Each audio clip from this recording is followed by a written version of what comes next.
paham Quran dan sunnah itu. Tidak semua muslim punya waktu belajar bahasa Arab.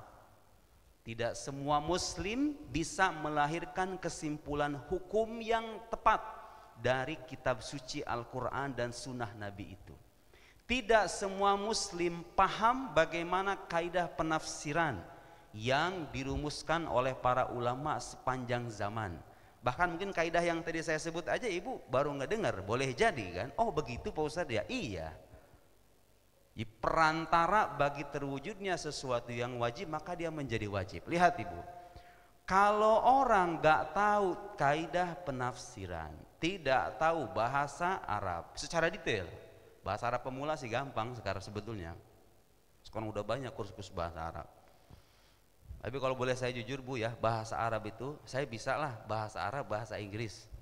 Tapi kalau sesekali, sekarang kan banyak aplikasi-aplikasi online tuh untuk mendalami bahasa asing. Saya sempat nanya sama orang-orang yang bisa bahasa asing itu. Banyak kan youtuber-youtuber yang bisa 8 bahasa, 6 bahasa, tapi pas dicek bahasa Arab nggak bisa dia. Ada tuh youtuber yang bisa bahasa Inggris, bahasa Prancis, bahasa Spanyol, bahasa Itali, bahasa Arab dia nggak bisa. Karena tadi itu bahasa paling sulit di dunia Pak. Bapak lihat kamus bahasa Arab itu, kamus bahasa Arab, saya baru bicara satu judul ya, ada namanya Lisanul Arab karangan Ibnu Mandur 15 jilid segini nih. Itu kamusnya doang, itu baru satu.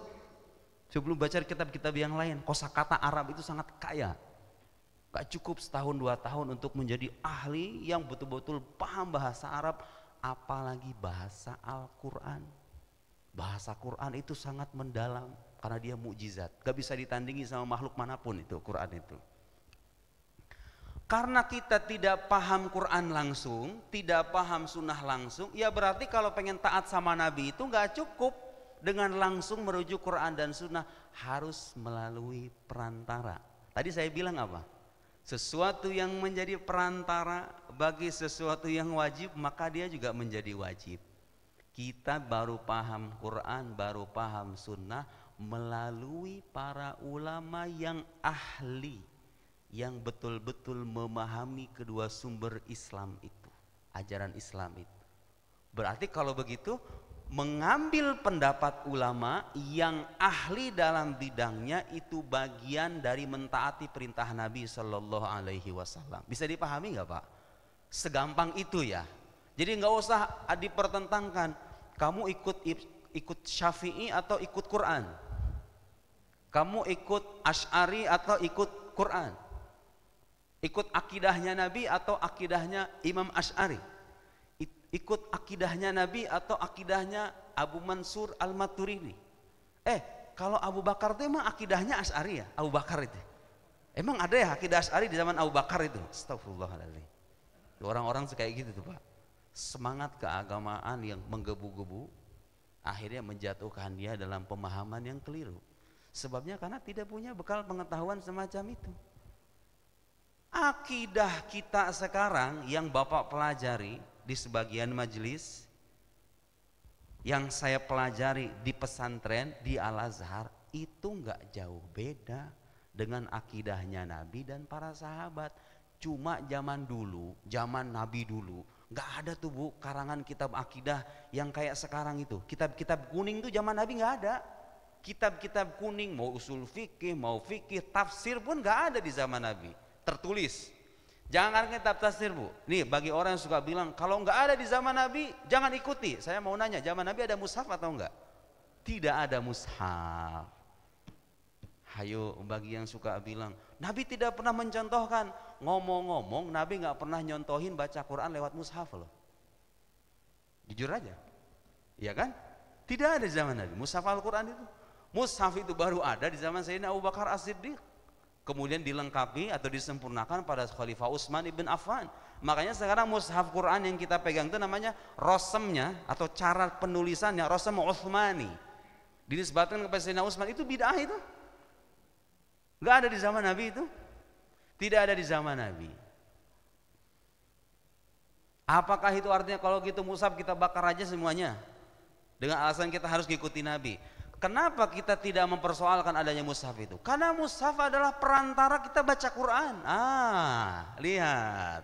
Perantara kita baca Quran, lalu kitab tafsir perantara kita memahami Al-Quran. Mazhab-mazhab yang disebutkan oleh para ulama yang banyak itu hanyalah perantara Bapak Ibu sekalian kita memahami Quran, memahami sunnah. Jadi nggak usah ada cerita ayo kembali kepada Quran dan sunnah. Itu ajakan yang kurang berguna sebetulnya, karena semua muslim udah pasti ikuti Quran, udah pasti ikuti sunnah, ya kan?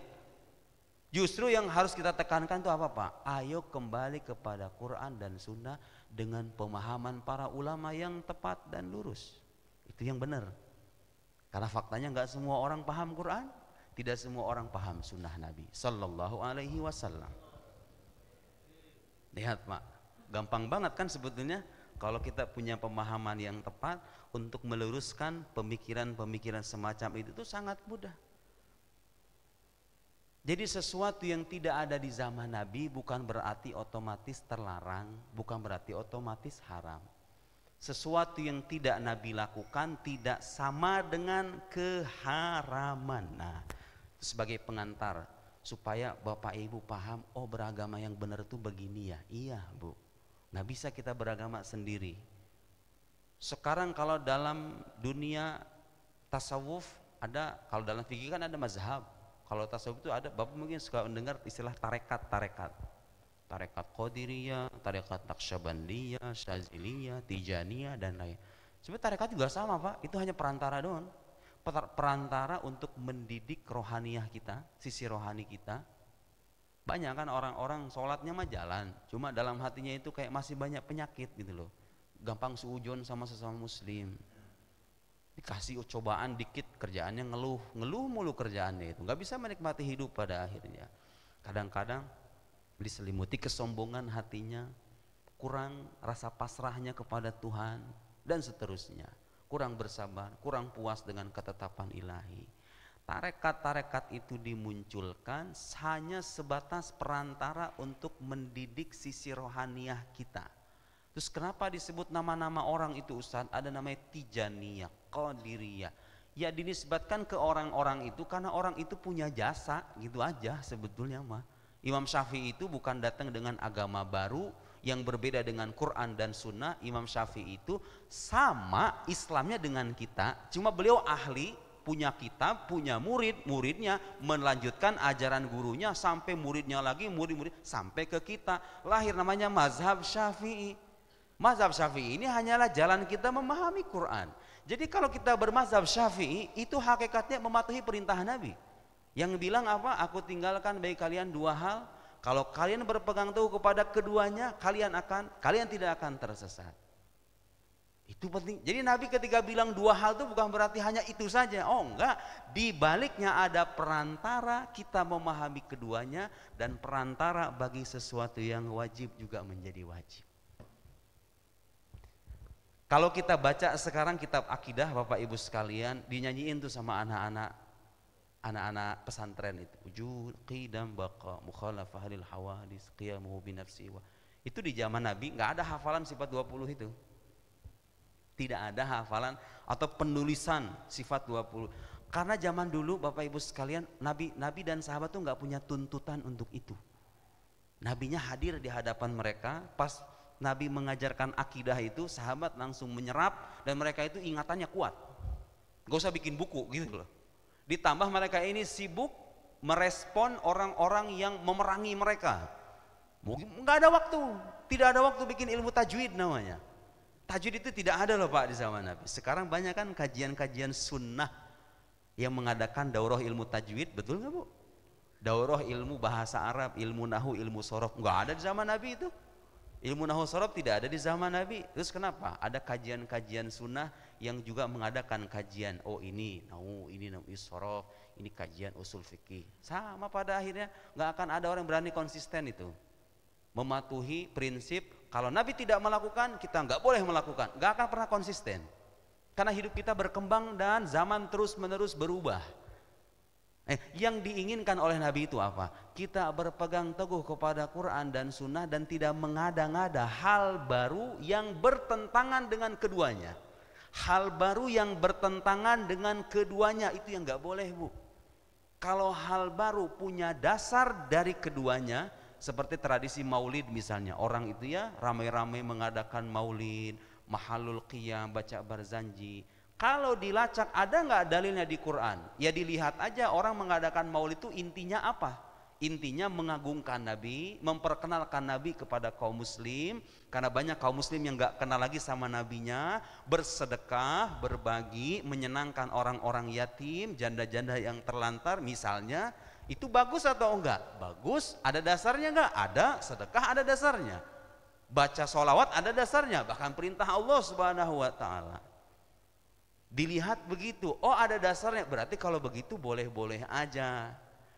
Yang nggak boleh kalau gini, Bu, saya sekarang sebagai ustadz berfatwa kepada bapak-bapak semuanya, saya mau mewajibkan sholat namanya sholat maulid, jumlahnya 12 rakaat, hukumnya wajib bagi muslim yang dewasa. Saya ngomong kayak gitu tuh, Bapak Ibu sekalian, ada sholat namanya sholat maulid, ayo kita ramai-ramai mengadakan namanya sholat maulid. Nawaitu usolli sholat al maulid misalnya, dan saya hukumi itu sholat wajib. Itu mengada-ngada, Bu. Nabi tidak mencontohkan itu, tidak ada dasarnya. Atau mengurangi jumlah sholat. Terus ngomong-ngomong, ustadz-ustadz yang suka bilang kajian sunnah itu kalau khutbah Jumat pakai bahasa Indonesia loh, Bu. Zaman Nabi nggak ada khutbah bahasa Indonesia kan? Kenapa itu? Ayo kalau mau konsisten, apa yang tidak Nabi lakukan jangan lakukan. Jangan khutbah pakai bahasa Indonesia dan jangan pakai speaker. Repot hidup kita kan pada akhirnya. Tapi khutbah mau pakai bahasa Inggris, bahasa Indonesia, bahasa Jerman, bahasa Spanyol, khutbah hanya sebatas perantara saja, mengingatkan kaum muslim. Tidak jadi masalah, Nabi tidak melakukan.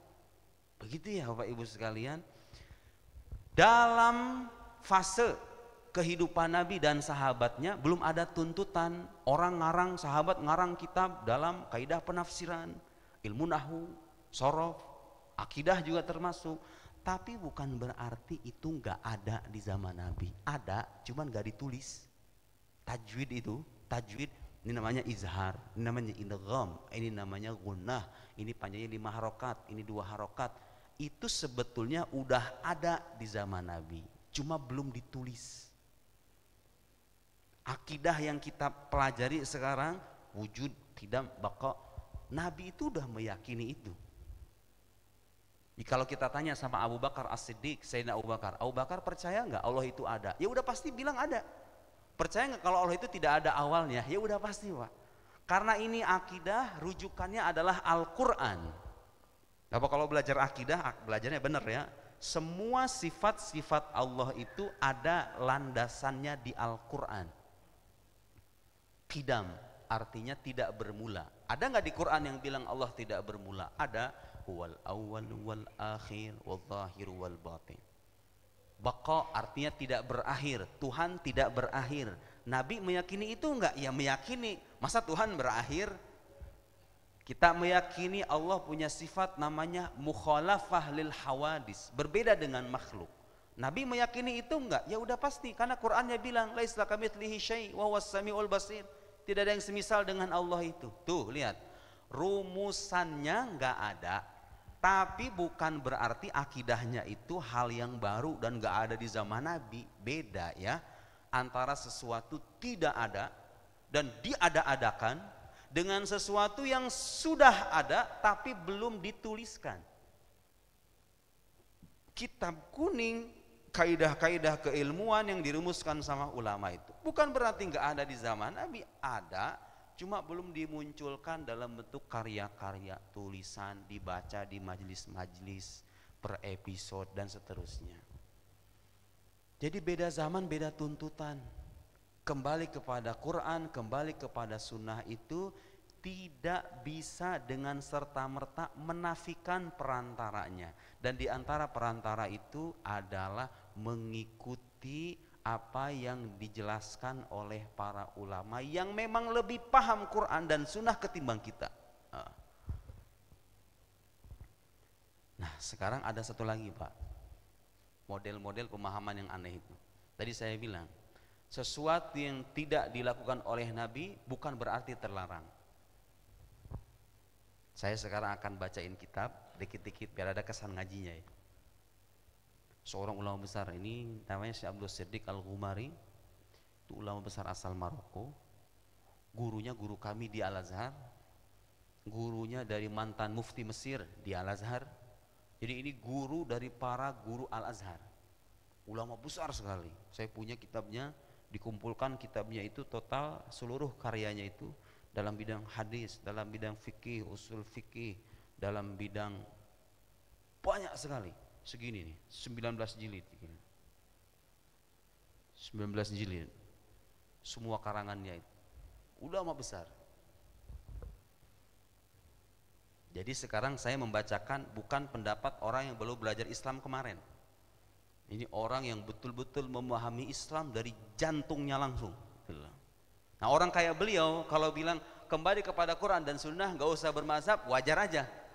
Orang lebih paham ketimbang kita. Lah kita yang nggak paham, yang nggak ada waktu belajar bahasa Arab, yang baca tajwid aja masih belepotan, kira-kira begitu. Kembali kepada Quran dan Sunnah, kemudian mengesampingkan pendapat ulama-ulama yang ahli itu, justru itu bertentangan dengan Quran dan Sunnah, Pak.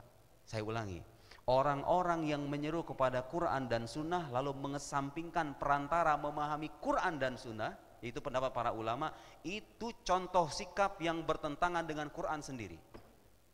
Jadi itu yang menyalahi Sunnah itu Pak. Orang langsung merujuk kepada Quran dengan pemahaman sendirinya, berfatwa menyalahkan ini, menyalahkan itu. Itulah sesungguhnya yang bertentangan dengan Quran dan Sunnah itu. Sebab di Quran ada panduan, kalau kita tidak tahu, kita diminta bertanya kepada ahli ilmu. Fas'alu ahla dzikri in kuntum la ta'lamun, kata Al-Quran. Tanyalah ahli ilmu kalau kalian tidak tahu. Jadi kalau saya nanya pendapat Imam Syafi'i dalam soal tertentu, dalam masalah fikih, itu saya mengikuti Quran hakikatnya. Ustadz Sunnah ketika itu saya.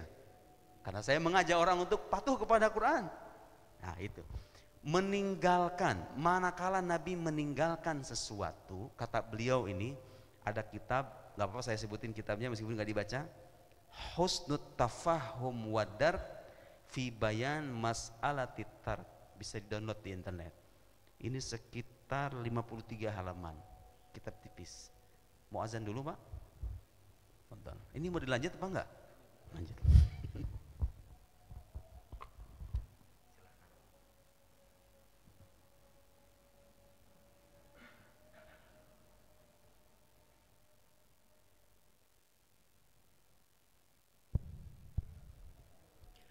A'udzu billahi minasyaitonir rajim. Bismillahirrahmanirrahim. Allahu akbar, Allahu akbar, Allahu akbar, Allahu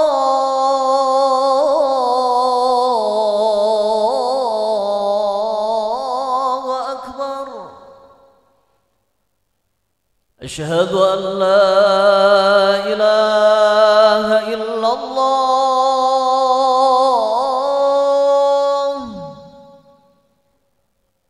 Asyhadu an la ilaha illallah.